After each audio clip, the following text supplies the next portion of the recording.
সবাই কেমন আছেন? আজকে আমি আপনাদের সাথে যে মূলা দিয়ে মুসুরের ডাল দিয়ে রান্না করেছি এই রেসিপিটি শেয়ার করব। আপনারা আমার এই রেসিপিটি যদি পুরো ভিডিওটি দেখেন তাহলে বুঝতে পারবেন মূলা দিয়ে মুসুরের ডাল দিয়ে আমি কীভাবে রান্না করেছি। আসলে এটা খেতে অনেক মজা হয়, আপনারা একবার ট্রাই করে খেয়ে দেখবেন। আপনারা খেলে তখন বুঝতে পারবেন আসলে এটা কত ভালো লাগে। আমার কাছে অনেক ভালো লাগে, আমি মাঝে মধ্যে খাই। আর আমার ভিডিওটি ভালো লাগলে আমাকে একটা লাইক দিয়ে আমার চ্যানেলটি সাবস্ক্রাইব করে দেবেন। দেখুন আজকে আপনাদের সাথে যে মুসুরের ডাল নিয়েছি, মুসুরের ডাল দিয়ে যে মূলা রান্না করবো এই রেসিপিটা আপনাদের সাথে আমি শেয়ার করবো। মরিচের সাথে আমি পেঁয়াজের ফুল কেটে নিয়েছি। আমি এখন চুলায় একটা প্যান বসিয়ে দিয়েছি। প্যানটা গরম হলে এখানে আমি তেল দিয়ে দেবো।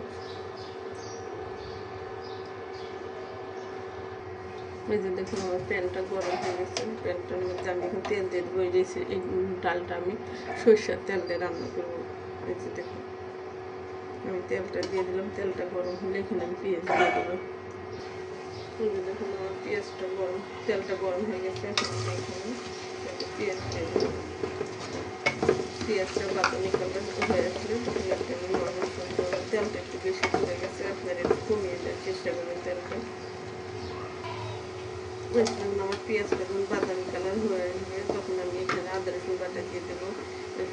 সরষের তেলের জন্য বোঝা যাচ্ছে না, এটা যখন পেঁয়াজটা বাদামি কালার হয়ে গেছে এখানে আমি এমন চামচে আদা রসুন বাটা দিয়ে দিলাম।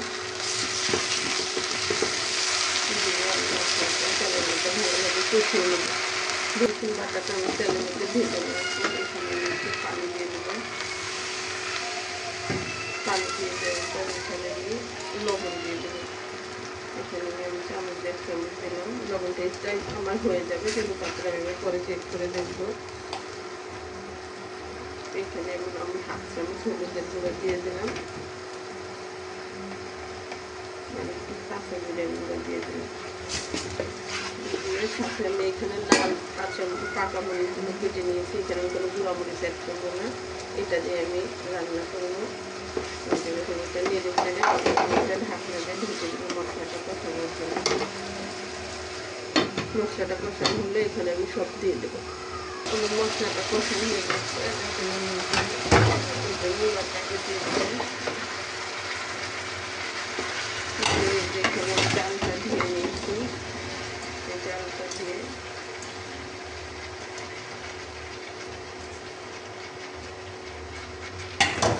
ভালোভাবে নেড়ে চেড়ে আমি এটাকে ঢেকে দেবো। কষানো হলে তারপরে এখানে পানি দেবো।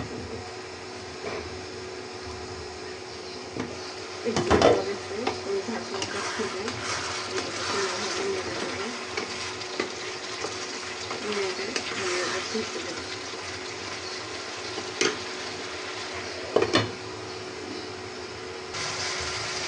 যেমন একটা মনে করবে এটি যখন কষানো হয়ে যাবে তখন আমি এখানে পানি দিয়ে দেবো।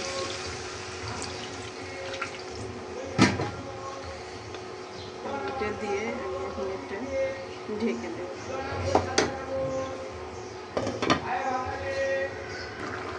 এই যে যখন আমার ডালটা যখন এ পর্যায়ে হয়ে আসবে তখন আমি এখানে 2 টমেটো ধনেপাতা দিয়ে নেড়ে আবার ঢেকে দেবো। এটা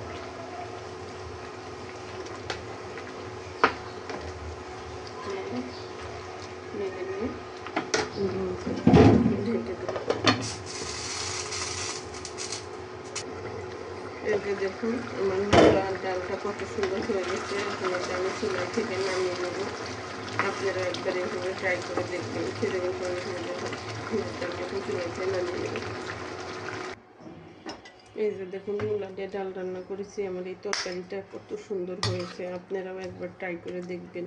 এই মূলা দিয়ে ডাল রান্না করলে খেতে যে কত মজা হয়, আপনারা একবার ট্রাই করে বুঝতে পারবেন। আসলে আমার রেসিপিটি ভালো করে রান্না করবেন। অনেকে মূলা খেতে পছন্দ করেন না, তারা বুঝতে পারবেন। যাতে একসময় আমি মূলা খেতাম না, কিন্তু এখন একদিন আমি এভাবে খাওয়ার পর আমি অনেক ভালো লেগেছে। আমি এই জন্য মাঝে মধ্যে এভাবে মূলা দিয়ে ডাল দিয়ে রান্না করে খাই। আর আমার রেসিপিটি যদি ভালো লাগে থাকে আমাকে একটা লাইক দিয়ে আমার চ্যানেলটি সাবস্ক্রাইব করে দেবেন।